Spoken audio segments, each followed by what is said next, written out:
Hello friends, स्वागत है आपका इस वीडियो में। ये वीडियो चैप्टर 8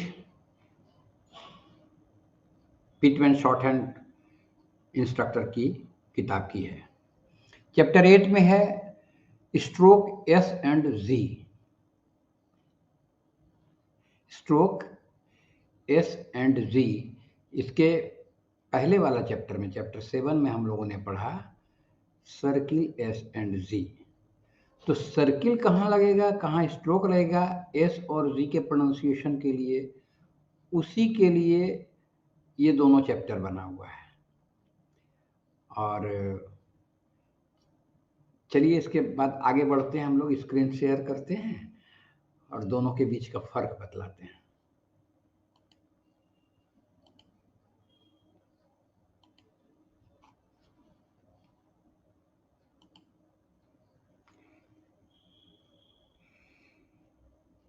ये माइंड मैप है।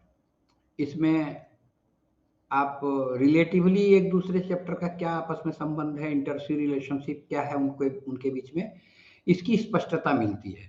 तो चैप्टर 8 बताने के साथ ही हम ये स्पष्ट कर देना चाहते हैं कि सर्किल, हुक्स और लूप्स, ये तीनों शॉर्ट हैंड राइटिंग के बीच में अपनाए गए ऐसे 3 टूल हैं, 3 डिवाइस हैं जो शॉर्ट हैंड को और भी शॉर्टर बनाता है। ये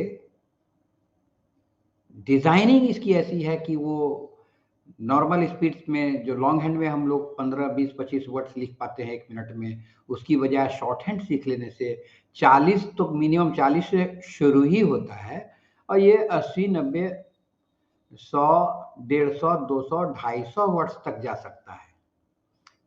250 वर्ड्स पर मिनट लिखने के लिए शॉर्ट हैंड सक्षम बनाता है। यदि प्रॉपर ट्रेनिंग आप लेते हैं तो वहां तक भी पहुंच सकते हैं। वैसे जरूरत के हिसाब से ही करना होता है। तो इसी चैप्टर में ये तीनों का जो कॉम्बिनेशन है, सर्किल्स, हुक्स एंड लूप्स, इसी में हम लोग पहला वाला चैप्टर देख रहे हैं। चैप्टर 7 देख चुके हैं, सर्किल्स एस एंड जे, जिसमें लेफ्ट मोशन और राइट मोशन दोनों हम लोगों ने देखा है। अब देखने जा रहे हैं हम लोग चैप्टर 8 में स्ट्रोक एस एंड जी। जैसे कि इंस्ट्रक्टर किताब में दिया हुआ है वो भी हम लोग देख लें। यहाँ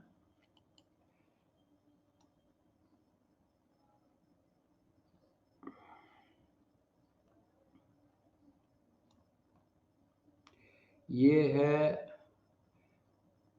ये सब हम लोग कर चुके हैं। कॉन्सोनेंट, वॉवेल्स, इंटरवेनिंग वॉवेल्स, ये सब कर चुके हैं।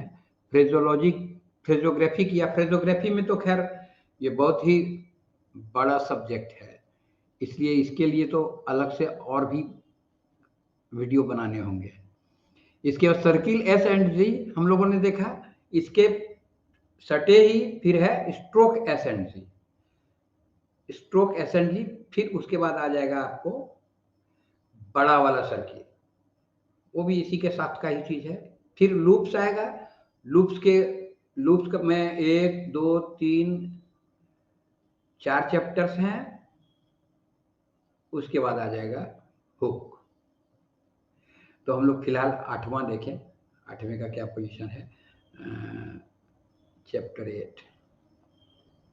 चलिए देखते हैं चैप्टर 8।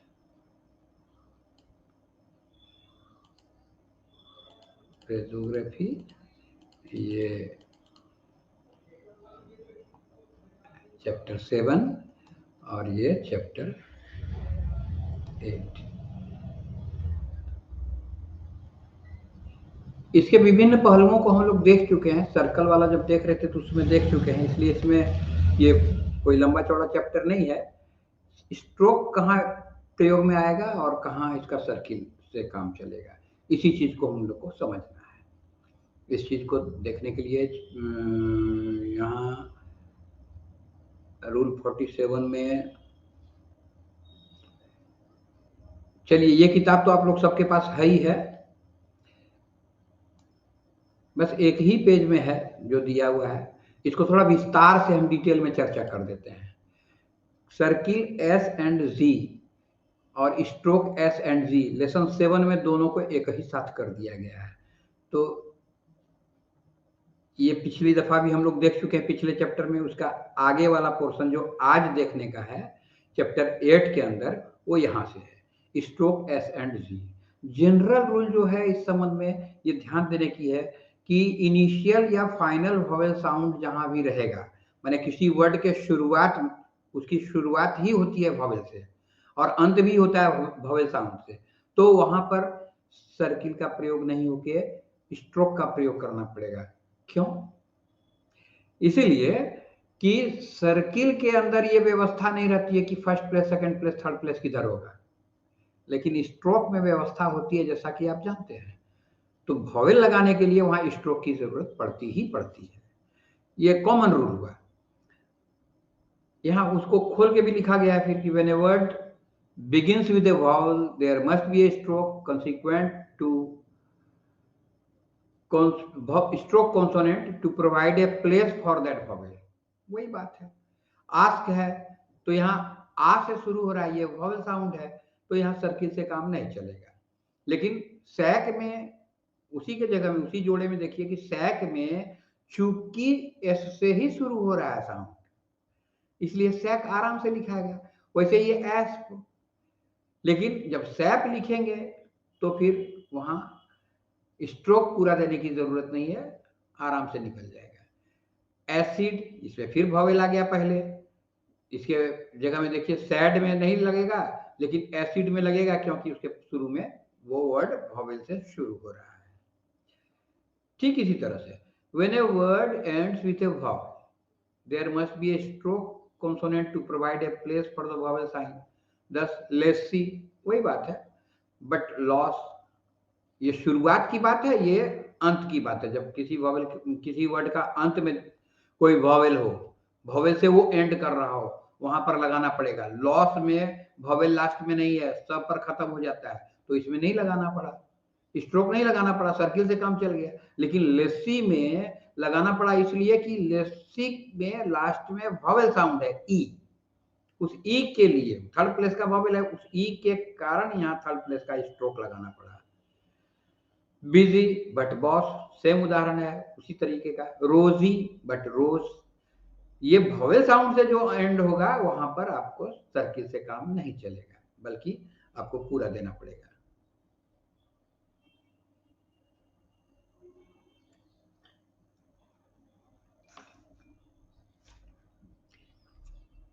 चलिए आगे देखिए।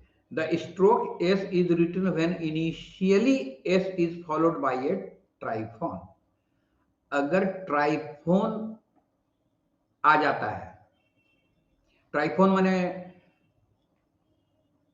पहले भी बताए हैं, डिप्थंग में अगर एक और साउंड लग जाए, एक वॉवेल साउंड और जुट जाए, तो उसके लिए एक टिक देना पड़ता है। जैसे यहाँ है साइटिका, तो साइटिका, अ के लिए एक तो तीसरा जो वॉवेल साइन देना पड़ा वही है ट्राइफन। तो ये ट्राइफन अगर लगे, जैसे साइंस, सीविंग, साइटिका, तो इसमें आपको स्ट्रोक ही देना पड़ेगा। ठीक है, क्लियर है? क्लियर है गाइस? तो लिखिए चैट में clear. Thank you, thank you.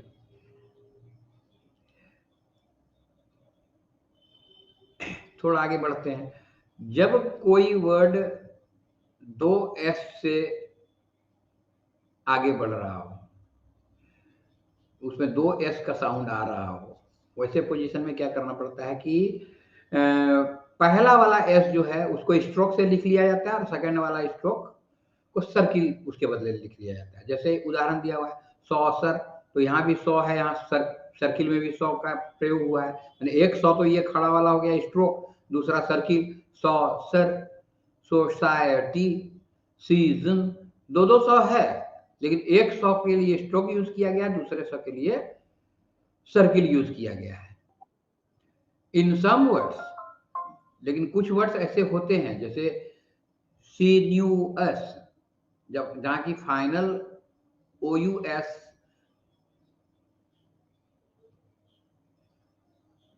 उसके पहले डिप्थंग आ रहा हो या ट्रिफन आ रहा हो, वहां ऐसा प्रयोग करना पड़ता है। इसको हम लोग पिछली दफा भी देखे थे, लेकिन डिटेल में नहीं देखे थे। टॉर्चुअस या टॉर्चुअस, जॉयस, यहाँ 100 से ही वर्ड खत्म हो रहा है, लेकिन फिर भी देना पड़ रहा है स्ट्रोक, सर्किल से काम नहीं लिया जा रहा है, क्योंकि इसके पहले ट्रिफन लगा हुआ है। यहां भी वही बात है, जॉयस और टॉर्चुअस। एक और जगह है जहां स्ट्रोक एस को लिखना पड़ता है। अगर रूट वर्ड में स्ट्रोक एस है तो उसको रिटेन किया जाता है, उसको रखा जाता है वहां पर, फिर रूल के हिसाब से बदल नहीं दिया जाता है, ताकि कंसेप्ट क्लियर रहे कि उस आउटलाइन को देखते ही समझ में आ जाए इसका रूट ये है और उसी वर्ड से रिलेटेड है। इससे एक्यूरेसी में हमें बहुत मदद मिलती है कि हम एक्यूरेटली समझ जाते हैं, तुरंत पढ़ने के समय इजी होता है, लेजिबिलिटी इसकी हाई हो जाती है, इसलिए इसको मेंटेन किया जाता है। जैसे उदाहरण दिया 100 और 100 मील, तो 100 में है तो 100 तो अकेला है, यहाँ सर्किट से तो काम चलता नहीं, वो तो ठीक है, लेकिन 100 मील में सर्किट से काम चल सकता था। चूंकि इसके रूट में 100 है, इसलिए यहाँ उसी को रिटेन किया गया, 100 को ही मेंटेन किया गया, सर्किल का प्रयोग नहीं किया गया, ताकि लिजिबिलिटी का रेट हाई रहे। इसके बाद ग्रामलोक्स कुछ हैं, वो तो देखना ही है, और प्रैक्टिस के लिए किताब में भी दिया हुआ है, काफी कुछ दिया हुआ है, ये भी देख लीजिए आप लोग। बस बीज, अनएसेड, ये सब जहां जहां वही उदाहरण है, सीज, सॉसर, सीन्यूअस, टॉर्चुअस, जॉयस। इसके बाद एक एक्सरसाइज है 27। ये 27 एक्सरसाइज इतना बढ़िया से लिखा हुआ है, इतना बढ़िया से बनाया गया है, 6 ही कॉलम में है, कि सारा जितना हम लोग उसमें रूल्स देखे, इस चैप्टर में जितने भी रूल्स हैं उन सारे रूल्स का इम्प्लीमेंटेशन इसमें हुआ है। इसकी प्रैक्टिस करने से ये फायदा होगा कि रूल समझ में आ गया, इतना ही काफी है, उसको याद रखने की जरूरत नहीं है। याद रखना है इसको अगर प्रैक्टिस करते चलते हैं, ठीक से याद रखते हैं, तो सारा रूल्स ऑटोमेटिकली ऑटोमेशन में आ जाएगा, वो याद रहेगा ही रहेगा इसमें। लेकिन इसको प्रैक्टिस करने का तरीका थोड़ा सुधार के करना पड़ेगा। Read, copy and transcribe. Read माने कि 10 दफा इसको पढ़िए, एक एक लाइन को 10-10 दफा अगर आप पढ़ते हैं तो धीरे धीरे आपका फ्लो बन जाता है, देखते ही आप पहचान लेते हैं कि ये वर्ड है। जब देखते ही पहचान में आने लगता है तो इसका लाभ मिलता है लिखते वक्त जैसे वो वर्ड सुनते हैं, तैसे ही ये आउटलाइन आंख के पर्दे पर नाच जाता है, और जो सुने वो अगर याद आ गया उसका आउटलाइन साथ ही साथ, तो कोई वजह नहीं है कि लिखने में तकलीफ होगी। इसलिए इसको रीड 10 बार कम से कम रीड कीजिए, 10 बार कॉपी कीजिए, इसको पढ़ने का फ्लो बना लीजिए, और तब जब कॉपी कीजिए तो एक लाइन बीच बीच में छोड़ के कीजिए। ट्रांसक्राइब करने का समय जैसे आया, कॉपी कर लिए 10 बार, उसके बाद धड़ बीच के लाइन में आप उसका सारा स्पेलिंग लिख दीजिए। इतना काम अगर हो गया तो की से मिला लीजिए, की से मिला लिए और आपका स्पेलिंग भी सुधर गया और इधर आउटलाइन भी क्लियर हो गया। इसकी फिर परीक्षा, ये कितना बढ़िया से आप किए हैं, इसकी परीक्षा हो जाएगी एक्सरसाइज 28 में। 28 में इसको देख देख के आपको बनाना है, किताब बिना देखे। किताब बंद कर दीजिए, आपने कितना सीखा ये एक्सरसाइज 28 में अपने आप को एग्जामिन कर लीजिए। इसका सारा बना लीजिए, बनाने के बाद फिर की से मिला लीजिए, किताब के लास्ट में की दिया हुआ ही है, उससे मिला लीजिए। आपको कोई आउटलाइन अगर गलत मिलता है तो उसको 50 से 100 बार फिर से लिख लीजिए, आप अपडेट हो जाएंगे, चैप्टर ये कंप्लीट हो जाएगा आपका रूल्स के लिहाज से। और इसके बाद माने थियरीज सारा आपका कंप्लीट हो गया, अब प्रैक्टिस में भी आप आ गए। तो थियरीज को प्रैक्टिस में जब आपने ले आया तो पहले आपने लर्न किया, दूसरे बार इंप्लीमेंट किया, अब आप उस विद्या को कमा चुके, इतना पॉइंट्स आपका हो गया। फिर ग्रामलोक्स को देख लीजिए, ग्रामलोक्स की प्रैक्टिस कर लीजिए। ग्रामलोक्स की प्रैक्टिस के संबंध में ये याद रखिए, पिछले एक्सरसाइजेस में जो ग्रामलोक्स आप सीख चुके हैं उसको छोड़ना नहीं है, उन सबका सहारा ले, उन सबके साथ साथ ये नया इसको भी ऐड कर लीजिए। और रोज सुबह में फर्स्ट सीटिंग जब पढ़ने के लिए आप बैठते हैं, कम से कम 90 मिनट के लिए बैठिए और उस फर्स्ट सीटिंग में शुरुआत कीजिए ग्रामलोक से, ग्रामलोक से कीजिए। और उसके बाद आप किसी एक्सरसाइज में जाइए, 10 टाइम्स पढ़िए, लिखिए और लिखने के बाद ट्रांसक्राइब भी कीजिए। तो आपका एक्यूरेसी, स्पीड, एक्यूरेसी के पीछे स्पीड भागेगा। जितना ही आप एक्यूरेसी मेंटेन करेंगे, जितना ही आप इनके रूल्स को इम्प्लीमेंट करेंगे, एक्सरसाइजेस बनाएंगे, उतना ही आपकी एक्यूरेसी हाई रहेगी। एक्यूरेसी आगे आगे चलेगा, स्पीड पीछे से चलेगा। जब हम लोग स्पीड को ही आगे बढ़ा लेते हैं और एक्यूरेसी को छोड़ देते हैं, उसकी बलिदानी कर देते हैं, तो लास्ट में क्या होता है कि हमारा लिख तो लेते हैं सब कुछ, लेकिन 20%, 25%, 30% गलतियां होती हैं और अल्टीमेटली रिजल्ट होता है क्या, हम उस परीक्षा को फेल कर जाते हैं, मिस कर जाते हैं। इससे बचिए।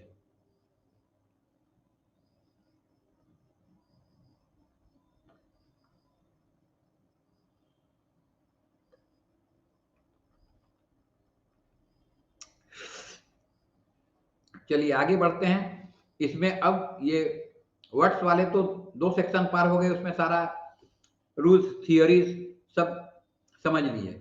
अब उसका प्रैक्टिकल यूज कैसे होगा, कोई डिक्टेशन को लिखेंगे कैसे, उसका ये खूब अच्छा उदाहरण एक्सरसाइज 29।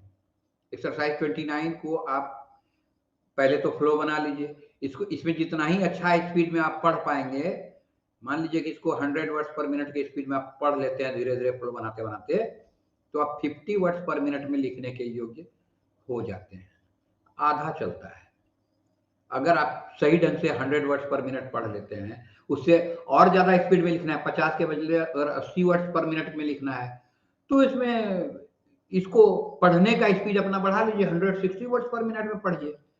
पढ़ने में समय कम लगता है, लिखने में समय ज्यादा लगता है। तो 50% का रेशियो है, 50% ही में लिख पाएंगे। जितना स्पीड में इसको पढ़ेंगे, उसका 50% स्पीड में आप लिख पाएंगे। ये प्रैक्टिस हमने बहुत रिसर्च करके ये पाया है, आप भी आजमा के देख लीजिए। अगर आप इसको बढ़िया से पढ़ सकते हैं, तभी इसको बढ़िया से लिख सकेंगे। और शुरू से ही कोशिश कीजिए कि आपकी एक्यूरेसी 100% रहे। अगर 100% एक्यूरेसी आपको देखा हुआ, सीखा हुआ, समझा हुआ एक्सरसाइज में आ जाता है, तभी आप उम्मीद कर सकते हैं कि अनसीन पैसेज में भी आप उस स्पीड को मेंटेन कर सकते हैं। क्या इसके विपरीत काम नहीं होगा, उल्टे नहीं होगा कि वहां हम कर लेंगे, यहां नहीं कर सकेंगे। जब यहां नहीं कर सकेंगे तो वहां तो कभी नहीं कर सकते हैं। ये सीन पैसेज में अगर आप नहीं कर सकते हैं, तो अनसीन पैसेज में कैसे करेंगे आप? ये गलतफहमी मत पालिए। इसके बाद फिर यहाँ भी एक चांस आपको और मिलता है, जो सीखे उसको और बढ़िया से तैयार करने के लिए। यहाँ एक्सरसाइज 30 है, एक्सरसाइज 30 को भी लिखिए, की से मिला लीजिए, आपका सारा का सारा क्लियर हो जाएगा, मैटर आपके सामने झलकने लगेगा। इसके बाद इसी का समरी है, 6 पॉइंट में समरी किया गया है। सेम उन्हीं बातों को फिर से लिखा गया है। पहला है when a vowel precedes initial S और फॉलोज फाइनल एस और जी, तब लिखना है, स्ट्रोक लिखना है तब। When initial S is immediately followed by a vowel and another S और जी, यहाँ भी स्ट्रोक लिखना है। When initial S is immediately followed by a triphone, यहाँ भी लिखना है। When the final syllable O U S is preceded by a diphone, यहाँ भी लिखना है। माने कहाँ कहाँ स्ट्रोक को ही लिखना है, ये 6 पॉइंट बतला देता है। 2 तो पढ़ना रह गया, वही पढ़ ही देते हैं। When the word is a compound like sea mew या सॉ बेंच, उदाहरण भी दे दिया है, कंपाउंड वर्ड से ये दोनों। When the word is a derivative like unceasing, unassailed, ये एसेल्ड का डेरिवेटिव अनएसेल्ड है, सीजिंग का डेरिवेटिव अनसीजिंग है। इसी के साथ ये चैप्टर पूरा हो जाता है। ये चैप्टर पूरा हो जाता है, सर्किल वाला ही ये चैप्टर है, ये पूरा हो गया, ये ठीक है। लेकिन गौर कीजिए कि बड़ा वाला सर्किल जो है, ये सारे नियम वहाँ भी थोड़ा मोड़ा 19-20 के साथ लागू होते हैं, और वो चैप्टर भी इसी के साथ हम लोग अगले वीडियो में कंप्लीट कर लेंगे। तो अगला सेशन बहुत इंपॉर्टेंट है। बड़ा सर्किल को मैंने उसमें कम मेहनत में ही ज़्यादा काम हो जाएगा। बड़ा सर्किल का प्रयोग कैसे कैसे होता है, छोटे सर्किल का स्ट्रोक का तो प्रयोग हम लोगों ने देखा। एस और जी का, एस और जी मैंने टॉप मोस्ट में आर एंड एच के बाद सबसे ज्यादा यूज में आने वाला साउंड यही है, एस और जी। सबसे हाईएस्ट स्कोर है आर एंड एच का, उसकी फ्रीक्वेंसी हाईएस्ट है, उसके बाद एस और जी का है। और एस और जी में ये भी आता है चैप्टर 8 भी, बड़ा वाला एस, बड़ा वाला जी, बड़ा वाला जो सर्किल लिखेंगे उसमें क्या क्या होगा ये हम लोग नेक्स्ट चैप्टर में देखेंगे। यहाँ अंत में ये बात फिर से एक बार मैं दोहराता हूँ कि मैनुअल का, इंस्ट्रक्टर का, पिटमैन शॉर्ट हैंड इंस्ट्रक्टर जो किताब है उसका प्रयोग उसके सिस्टम को ही हर जगह फॉलो किया गया है। बाद में मार्केट में बहुत सारी किताबें आ गई फ्रेज बुक पर, वो हम आपको दिखला देते हैं अभी, लेकिन वो सब काम बाद में करेगा। सबसे पहला काम जो फाउंडेशन वर्क होता है वो इंस्ट्रक्टर वाली किताब, जो मैनुअल किताब है, जिसको अलग अलग नाम से हम लोग बुलाते हैं, जिसका हमने दिखलाया आपको पिक्चर भी, ये वाली जो है, ये किताब जो है, तो इसको अगर आप ठीक से किए हुए हैं तो आप 250 वर्ड्स तक का रिकॉर्ड बना सकते हैं। लोगों ने बनाया है रिकॉर्ड। एमिली डी स्मिथ का नाम सुना होगा आपने, उन्होंने ही वो किताब लिखी है। मैं दिखला देना चाहता हूँ।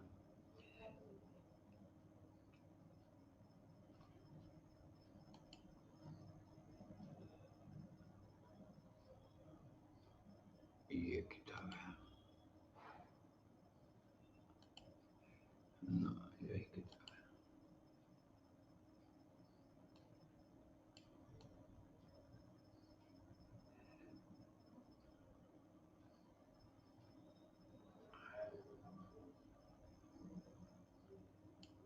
ये तो फोनोफ्रेज बुक है। ये किताब भी बहुत अपने टाइम में बहुत मशहूर हुई थी, लेकिन किसी भी फ्रेजोलॉजी की अलग किताब अगर आप करते हैं, ये जो किताब है the new phonographic phrase book, इसमें की है, ये वाला है, ये देखिए। सबसे पहला फ्रेज बना था आई एम ग्लैड। ये जोसेफ पिटमैन, आइजक पिटमैन के भाई थे जोसेफ पिटमैन, उन्हीं के साथ पत्राचार के क्रम में कहीं mister Reed, Thomas Allen Reed ने डिस्क्राइब किया था कि उनको कितनी खुशी हुई थी ये फ्रेज देख के। कहीं उन्होंने देखा था फर्स्ट फ्रेजोग्राम किसी लेटर में। तो from the inventor of phonology और from his brother Joseph Pitman, Isaac Pitman या जोसेफ पिटमैन से इसकी चर्चा हुई थी। तो मिस्टर रीड जो है, तो इस खुशी में एक नया स्कोप देखिए। इसके पहले फ्रेजोग्राफी का यूज नहीं होता था। उन्होंने जब नोट किया मिस्टर रीड ने, तो उन्होंने उसके बाद ही बातें कुछ बदली, और धीरे धीरे धीरे 10 साल के बाद ऐसा हो गया कि उसको भी the phonographic phrase book Pitman ने लिखा, और वो किताब भी इन्वेंटर अपने से खुद से इश्यू किया था, वो किताब भी आ गई, और बाद में तो इसी में जुट गया। तो ये एमिली डी स्मिथ की किताब है एक, उसमें इन बातों का जिक्र हमने पाया। उन्होंने इसका हिस्ट्री लिखा, हिस्ट्री ऑफ फ्रेजोलॉजी। तो बिना फ्रेजोलॉजी के ही ये शुरुआत हुआ था, लेकिन बाद में धीरे धीरे लोगों ने कंट्रीब्यूट किया, अपने अपने एक्सपीरियंस को शेयर किया, उस शेयर के मुताबिक और कंट्रीब्यूशन बढ़ा, शॉर्ट हैंड की विद्या और भी ज्यादा लोकप्रियता पाई, ज्यादा यूज में आने लगा। आज लाखों करोड़ों लोग इस विद्या के बल पर अपना रोजी रोटी बनाए हुए हैं और एक शानदार करियर जीते हैं, एक प्रोफेशनल स्टेनोग्राफर के रूप में। तो यदि शुरुआत जड़ आप ठीक मजबूत करके रखते हैं तो ये मौका आपको भी लगने वाला है। इन किताबों से भी जो जरूरी चीजें हैं मैं उठाकर बाद में अलग अलग वीडियो में दूंगा। वैसे मैं कोर्सेस में पढ़ाता तो हूँ, तो उसमें तुम्हें ये सब बताता भी हूँ और किताबें भी उपलब्ध करा देता हूँ। अब यहाँ हम लोग रुकेंगे और निवेदन करेंगे कि यदि ये वीडियो आप लोगों को पसंद आया तो इसको लाइक कीजिए, शेयर कीजिए, यूट्यूब चैनल को सब्सक्राइब कीजिए और यदि आप हमसे जुड़ना चाहते हैं, सीखना चाहते हैं, तो इस वीडियो के डिस्क्रिप्शन में लिंक दिया हुआ है व्हाट्सएप ग्रुप का, आप उसको ज्वाइन कर सकते हैं।